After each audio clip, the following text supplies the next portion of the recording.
ભાવનગર જિલ્લાના જેસરના જૂના પાદર ગામે રહેતા અને લગ્નજીવનના 10 દિવસ થયા છે ત્યારે જ પત્ની દીપિકાબેન વનસિંગભાઈ વસાવાએ તેમના પતિ વજુભાઈ જોરુભાઈ ગોહિલની ઘરના કામની બાબતને લઈને બોલાચાલી થતા માથાના ભાગે હથિયાર વડે ઈજા કરતા હોસ્પિટલ લઈ જવામાં આવ્યા હતા, જ્યાં હાજર તબીબ દ્વારા મૃત જાહેર કરાયા હતા। જો કે બનાવ બાદ દીપિકાબેન ફરાર થઈ ગયા હતા। સમગ્ર ઘટનાને લઈને જેસર પોલીસ સ્ટેશનમાં ફરિયાદ નોંધાવવા પામી છે। બનેલા બનાવ બાદ જેસર પોલીસ દ્વારા દીપિકાબેનની ધરપકડ કરીને આગળની કાર્યવાહી હાથ ધરી છે।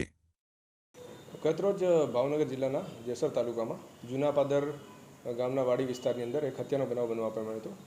સમગ્ર બનાવની વિગત જોઈએ તો વિજયભાઈ ગોહિલ કે જેઓ એક અઠવાડિયા પહેલાં તાપી જિલ્લાના ઉચ્છલ ગામના રહેવાસી દીપિકાબેન વસાવા સાથે રજિસ્ટર મેરેજ કર્યા હતા। રજિસ્ટર મેરેજ કરી અને તેઓ તેમના ઘરે લાવ્યા હતા।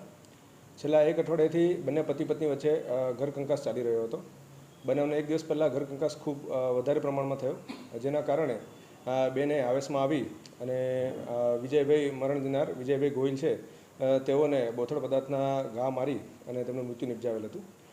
સદરહુ બનાવની ગંભીરતાને ધ્યાને લઈ અને પોલીસ દ્વારા 302 આઈપીસીની કલમ 302 વગેરેની મુજબનો ગુનો છે એ નોંધવામાં આવ્યો હતો। હાલ અમે આરોપી દીપિકાબેન વસાવા છે તેઓની ધરપકડ કરી દીધેલ છે અને સમગ્ર મર્ડરની તપાસ છે એ જેસર પોલીસ સ્ટેશનના પીએસઆઈ દ્વારા ચલાવવામાં આવી રહેલ છે।